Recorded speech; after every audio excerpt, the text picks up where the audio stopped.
History is usually a series of waves. We rise, we crest, we fall. We've always had time to adapt to our own inventions. The steam engine took 80 years to change the world. The internet took 30. But in the spring of 2024, a former OpenAI researcher named Leopold Aschenbrenner published a paper that suggested we had left the waves behind. He argued that we were now on a straight line, a logarithmic climb. If the math is correct, and so far the math has been terrifyingly accurate, we aren't just building better software. We are witnessing the final months of human-led cognition. We are approaching the AI 2027 scenario, and the line doesn't care if we're ready.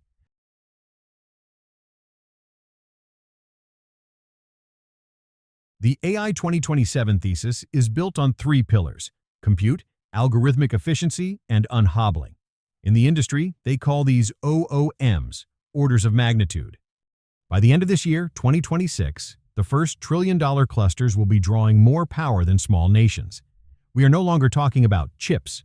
We are talking about the largest mobilization of capital and energy in human history. Logic dictates that if you keep doubling the intelligence every 6 months, you eventually hit a ceiling. But the 2027 authors argue there is no ceiling. There is only a hinge.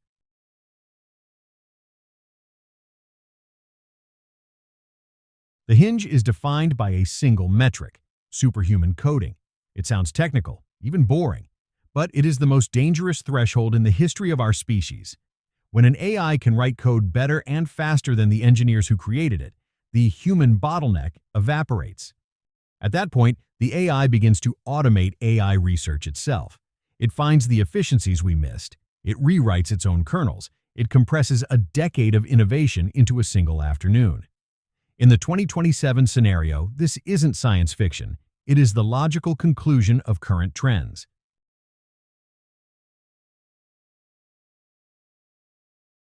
Critics call it a house of cards. They argue the scenario ignores the friction of the real world. They point to the data wall, the idea that we've already fed the AI every book, every tweet, and every line of code ever written by a human. There is no more food left for the beast. They point to the power grid, which is already groaning under the weight of 2026's energy demands. And then there is the biological reality. Critics argue that even a superintelligent AI can't solve cancer or master fusion if it still has to wait 6 months for a physical lab experiment to finish. Intelligence is fast, the physical world is slow. But the proponents have a chilling rebuttal. An AI that is truly superhuman doesn't need to wait for our labs. It will design its own.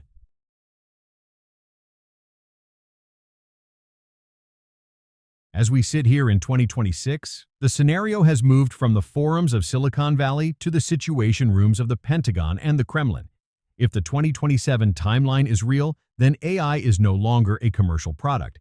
It is a Manhattan Project for the 21st century. The state that reaches superhuman intelligence first doesn't just win a market, it wins the future, forever. This has led to what analysts call the unchecked race. Safety protocols are being viewed as regulatory friction. Every day we move closer to 2027, the incentive to pull the trigger and release an unaligned model grows, because being second is the same as being extinct.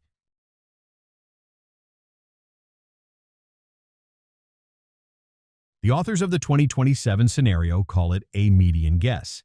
They admit it could be 2028 or 2030. But whether it's 12 months away or 36, the logic remains. We are the first species to build its own successor. We are pouring our life's blood, our planet's energy, and our collective knowledge into a vessel we do not fully understand and cannot truly control.